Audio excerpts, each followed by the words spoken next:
భూమిపై పుట్టిన ప్రతి జీవికి మరణం అనేది ఒక చేదు నిజం. శరీరం మట్టిలో కలిసిన ఆత్మ మాత్రం మరో లోకానికి ప్రయాణం కడుతుంది. అయితే మీరు చేసిన పాపపుణ్యాలకు అక్కడ లెక్కలు ఉంటాయని మీకు తెలుసా? మీరు చీకట్లో చేసిన తప్పైనా, గుండెల్లో దాచుకున్న ఆలోచన అయినా ఒక వ్యక్తి డైరీలో రికార్డ్ అయిపోతూ ఉంటాయి. ఆయనే యమధర్మరాజు కుడిభుజం చిత్రగుప్తుడు. అసలు చిత్రగుప్తుడు ఎవరు? బ్రహ్మదేవుడికి ఈయనకి ఉన్న సంబంధం ఏంటి? యమలోకంలో ఆత్మల చిట్టా రాసే బాధ్యత ఈయనకే ఎందుకు దక్కింది?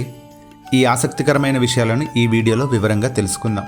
హిందూ పురాణాల ప్రకారం సృష్టి మొదలైన కొత్తలో బ్రహ్మదేవుడు ఒక పెద్ద చిక్కుల్లో పడ్డారు. కోట్లాది జీవుల మంచి చెడులను, వారి పాపపుణ్యాలను గుర్తుంచుకోవడం ఆయనకు సాధ్యం కాలేదు. దీనికోసం వేల సంవత్సరాల పాటు బ్రహ్మదేవుడు కఠినమైన తపస్సు చేశారు. ఆ తపస్సు ఫలంగా బ్రహ్మ శరీరం నుంచే ఒక అద్భుతమైన వ్యక్తి జన్మించారు.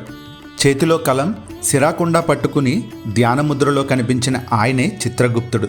బ్రహ్మ శరీరం నుండి ఉద్భవించినందువల్ల ఈయనని కాయస్థ అని కూడా పిలుస్తారు. ఇక చిత్ర అంటే కనిపించేది, గుప్త అంటే దాచబడింది. అంటే లోకానికి కనిపించే మీ పనులనే కాదు, మీరు దాచి ఉంచిన మీ అంతరాత్మ ఆలోచనలను కూడా ఈయన లెక్కగట్టగలరు. అందుకే బ్రహ్మదేవుడు అగ్రసంధాని అనే దైవిక రిజిస్టర్ను చిత్రగుప్తుడికి ఇచ్చి సమస్త జీవుల కర్మలను నమోదు చేసే బాధ్యతను ఆయనకి అప్పగించారు. చూశారు కదా, మనం చేసే ఏ చిన్న పని కూడా ఆ చిత్రగుప్తుడి కన్ను నుంచి తప్పించుకోలేదు. మనం స్వర్గానికి వెళ్ళాలో నరకానికి వెళ్ళాలో నిర్ణయించే ఆ న్యాయమూర్తి సహచరుడే ఈ చిత్రగుప్తుడు. మరి ఈ అద్భుతమైన సమాచారం మీకు నచ్చినట్లయితే వెంటనే మన ఛానల్ని సబ్స్క్రైబ్ చేసుకోండి.